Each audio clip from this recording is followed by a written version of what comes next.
Hi guys, welcome back to a new episode of Finance and Crypto Guide. Today in this video, I'm going to show you how you can log into your Markham property tax account.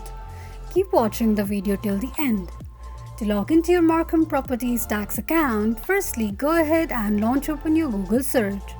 On the search box at the top, type in markham.ca and make a search. You will end up on the official page of Markham property tax account.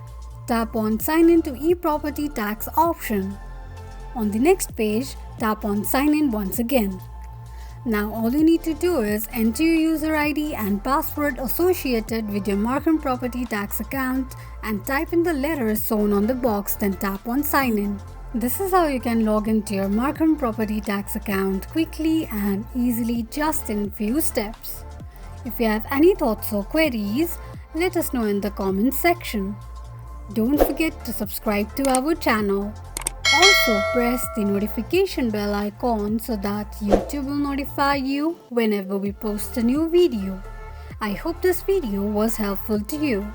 Thank you so much for watching.